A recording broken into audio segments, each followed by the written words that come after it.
Howdy y'all, this is Ethan Bonreal doing something a bit different this time around. So, if you can't tell, I am playing the demo of the visual novel Eldet. And of course, because I'm playing it, it is a gay visual novel.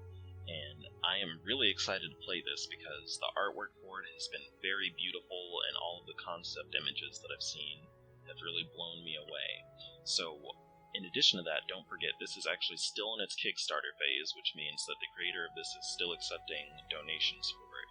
So feel free to check out the Kickstarter page and development blog. I'm going to post both of those in the video description so that y'all can check it out and decide if you're interested in funding it, if you're able to.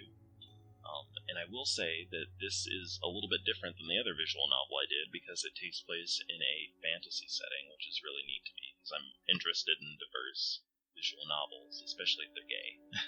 So, anyway, let's go ahead and kick this off, okay?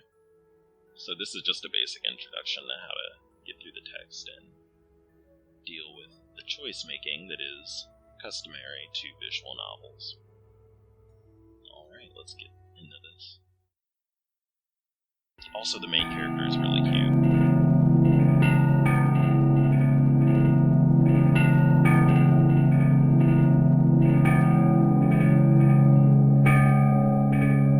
That's the bell. Anita, do you see anyone? Anita? No, you can take it off now.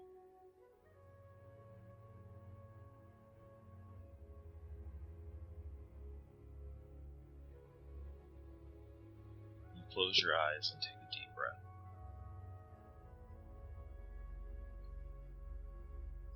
I was asked to lead the meditations today. You'll come looking for me soon. All the more reason for us to do this quickly then. Kunal. You know, there's no going back from this. If you leave, we've been through this. I don't really know what more to say. Say you'll change your mind. 16 years, Adita. 16 years, nearly my entire life. And what has been gained? Can't do any magic, you know that. Every acolyte, every magister here is known all along. I'm tired of being here. I'm tired of mages. You know, given the years we've been friends, you might have found the time to say that you were just tired of me. I'd have left you alone. Don't do that. You know I don't mean you. Look, not everyone is meant for this kind of life. If I've learned anything here, it's that. I'm not meant for it. You can't know that. Not if you leave now. Years of meditation, years of fasting, years of my sight being blacked out by that hood. This isn't what I want from my life. Leaving is the only chance that I have. Adita, could you please at least look at me? I'm not trying to live your life for you. I just don't know about this. I've agreed to it. I'm packed, and we're here at the compass, so now. You haven't even told me where you're going to or what it is you're doing. Can you even explain to me what a tomb raider is, or what it's supposed to be? So, this is our first selection tree. So, again, if you're unfamiliar with visual novels, basically you make decisions that the characters remember, and it impacts how your journey carries out. So, I'm going to go ahead and go with the general rule of telling the truth whenever I can, unless it's going to get me murdered to death. So, it's simple. They're treasure seekers. Is this life really so distasteful that you'd rather be like, what, some kind of pirate? Now is probably the worst time to try to make me doubt myself. It's too late to change my mind, Adita. Just let me do this. Does this raider, whoever he is, does he know? ... Kunal.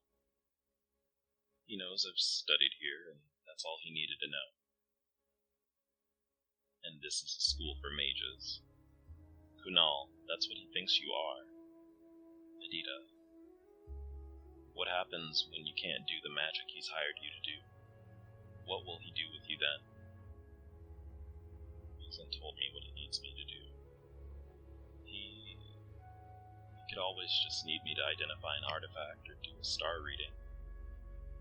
Just because he needs a mage doesn't mean he needs magic. But you don't know, Kunal. You have no idea what you could be getting yourself into. Look, I've made my decision. I've handled myself here, so what's out there can't be any worse. I'm your best friend. Can you blame me for worrying about you? You don't need to worry about me. Just, please, take care of yourself.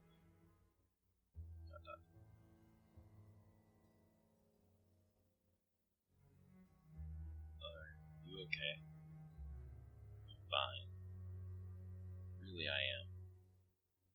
Now, I know you've never traveled this way before. It's important that you don't make any mistakes. Right. When I activate the compass, close your eyes. Okay? Stay as still as you can. Got it. And last, stay focused.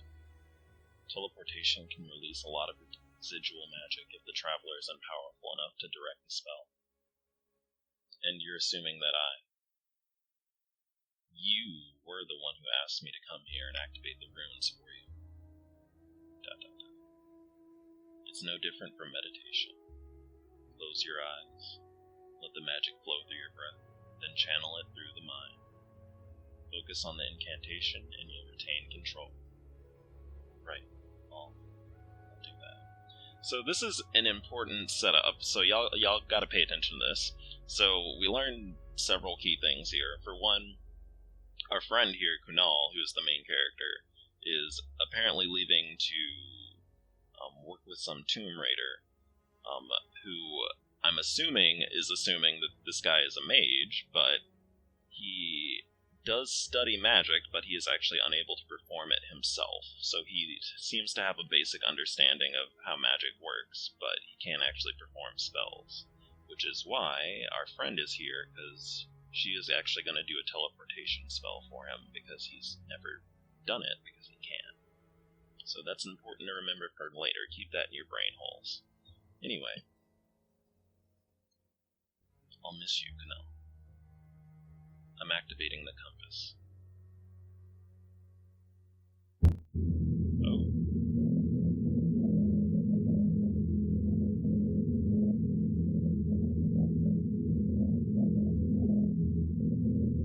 Right, so eyes closed. Breathe in. Channel the magic. Focus on the incantation. Focus on... Oh god, I don't know the incantation. Awkward. I don't know the Oh. This is different. I think we're doing it.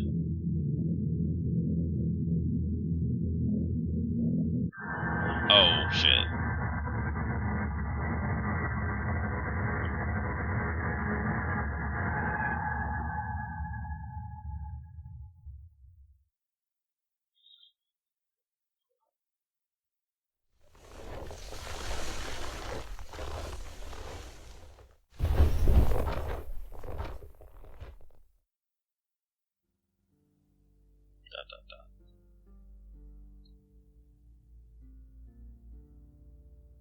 Hello?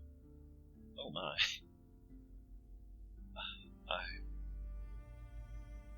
Where am I? Your entire body begins to tremble from the cold. Are you alright? What happened? Let's stand you up here. The man helps you to your feet. shame that the lake spoiled your entrance, friend. Excuse me for asking, but you are my mage, aren't you? Yes. Are you Tariq? Indeed, I am Tariq. As for what happened, I hoped that you would be the one explaining. It was like nothing I've ever seen. The light from your arrival parted the clouds above, but when it faded, I saw you floating in the water. I pulled you out only moments ago. Don't remember.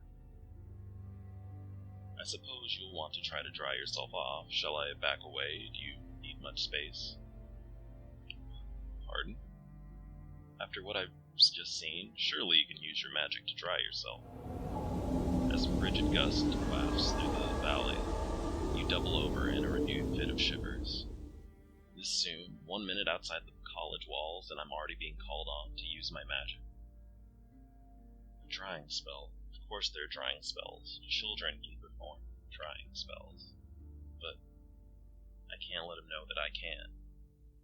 So, like I said, we're always going to be truthful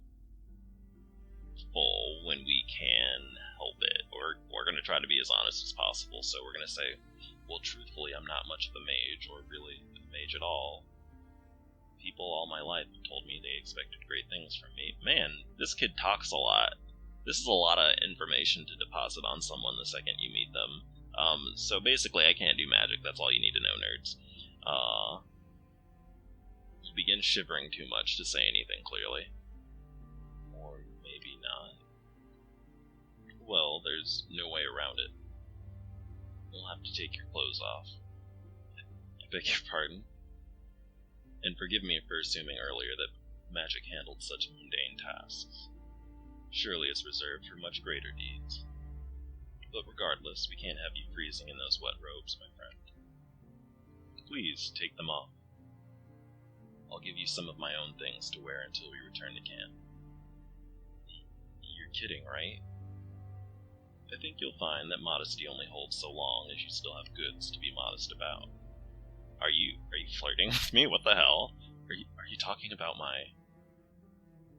There's no one here to see, and I'll go elsewhere while you change. Your jaw aches from the strain of keeping it still enough to speak clearly. If you think it'll help. You try to pull the ties loose on your robes, but your fingers are stiff and uncooperative from the cold. Though, if you've already gone numb, you might have some trouble managing it on your own. Oh my, he's staring directly at us. So, I mean, if he insists, I actually think Tariq is really cute, incidentally. You have a point. Here, let me just... Here, dry off with this. He unfurls his headscarf and hands it to you. As you dry your hair with Tariq's scarf, he walks behind you. Tariq slides his hand underneath the soaked robes clinging to your shoulders and eases it down, baring your torso to the open air. To your surprise, you find that you feel less cold already, or perhaps you cease being able to feel much of anything. You only distantly notice Tariq has already begun undoing the shirt tied around your hips. He takes the cloth into his hands and wrings what water he can from it before setting it into the snow. He removes his cloak, tunic, and a thick linen shirt and places them on the ground beside you. I can't believe this is happening. Snow begins to drift down across the valley. Ah, that's better, isn't it? You notice that Tariq hasn't much left for himself to wear. Won't you be cold? So long as we stay ahead of the snow, I'll be fine. Although, let's give it no chances of catching us, agreed? This door? It's this way, come on.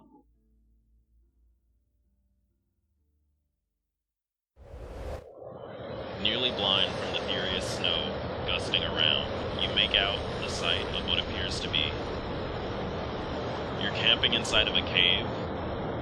You're forced to shout to be heard over the howling wind. I don't presume to know what a mage would prefer. has grown accustomed to having all of his toes and fingers intact, a luxury not afforded by remaining outside in freezing weather.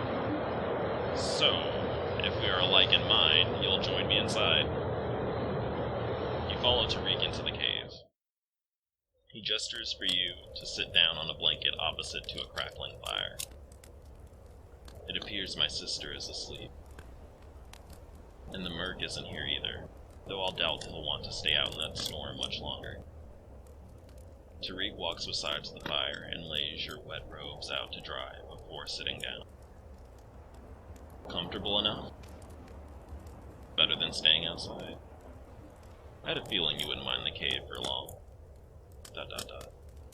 Kunal, there's something you should know. What is it?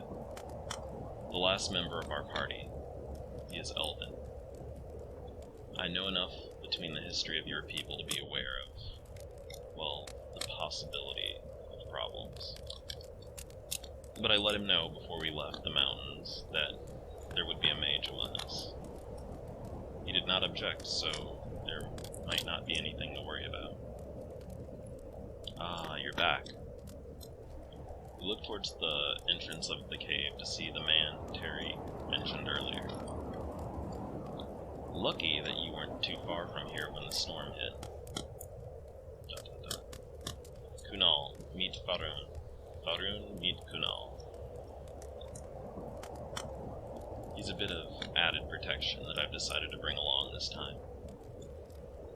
I'm not well known for being overly cautious, but when one has a chance to hire an elven mercenary, why not do it? In truth, I was kind of hoping to hear a story or two from his past employments, but, well, he doesn't really talk that much. Regardless, it seems that you'll have quite a tale to take home with you. But don't worry, despite what happened earlier, I think your robes are thin enough to be. Out of the corner of your eye, you notice that Farun has shrugged off his thick fur coat and has just started pulling off another layer. I mean, I would love to listen to him, but I'm sure y'all aren't here just to hear a wonderful story. You're here to look at some man, so let's go ahead and sneak a peek. Turning your head slightly to get a better look at the elven man, you watch as he strips off his tunic.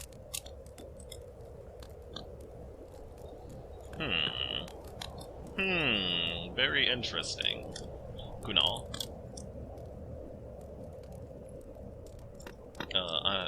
I'm sorry, what were you saying? I asked if you thought you might want to borrow some extra clothes when we set off tomorrow. Oh, I might. Thanks. Of course. ... A mercenary? Why would we need a mercenary with us? Tariq? What sort of things might we require, or encounter, that would require a mercenary? Protection from my own optimism, perhaps? I've made the mistake of being too kind a few times too many. This kind of work, do you know what they say about it? About people like me? You shake your head no. They say that we should be hung, drowned, burned, or skinned alive, among other equally thrilling activities. Reading a tome? Well, they say it's despicable, an affront to the gods and to the dead, and other nonsense. Truthfully, I'm of the mind that the dead have no need for jewels, nor do I think the gods. But armed protection serves me well, given that most would rather see me dead than enter their markets with my cursed wares. To my knowledge, no tomb has ever held anything blessed by a god, let alone something cursed by one. Nevertheless, the stigma against my work has proved to be troublesome at times. Oh, I see. But the superstitious are only a small consideration. I have a greater need to protect against the ones I hire to assist my sister and I on our raids. What do you, mean by that? Suffice to say, if someone has no fear of gods, they've got no fear of me. Those situations can become complicated, especially when treasure is involved. I've had swords held to my neck on more than one occasion. The worst I had to fear at the college were paper cuts. You gulp. Take it from me, it isn't possible to be paying a so-called honest man for dishonest work. It took me years to learn that lesson.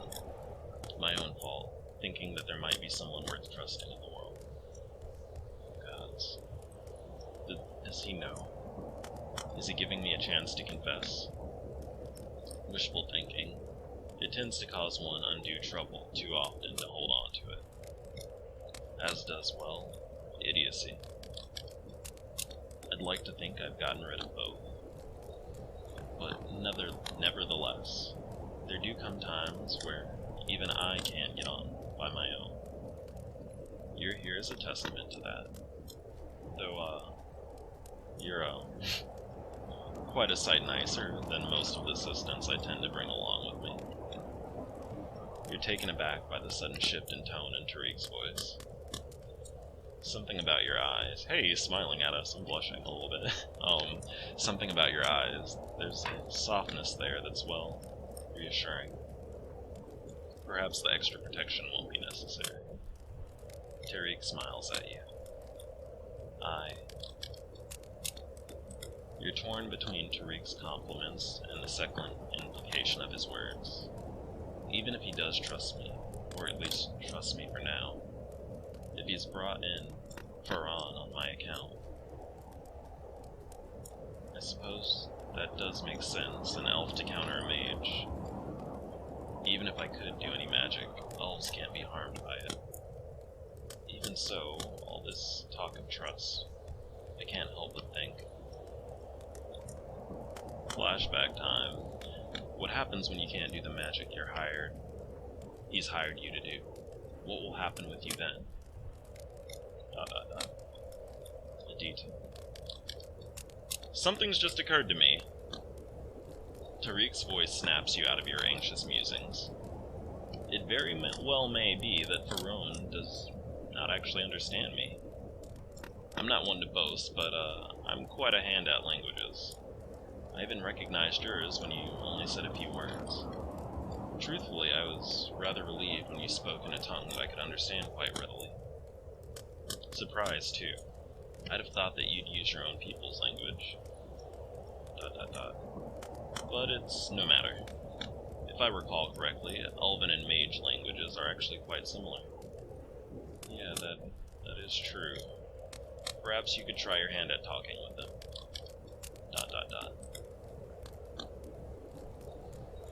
What does it matter if the languages are similar if I can barely speak any of my own people's language?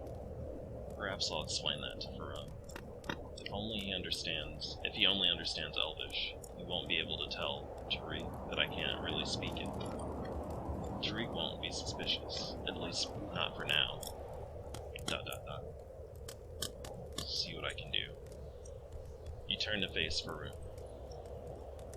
Excellent. I'm sure you'll be able to manage. So, we're going to take a deep breath, and I'm actually going to cut the video here because this is over 20 minutes now. It's getting close to 25, so I'm going to go ahead and cut now. I will catch y'all later. I'll try to upload another part of this upcoming week, and I'll give y'all something to be excited about. We get to talk to this fella and see what's up with him. But in the meantime, in between time, don't forget, check the video description if you're interested in backing this or seeing more information about it. I'll catch y'all later. Thanks, and bye.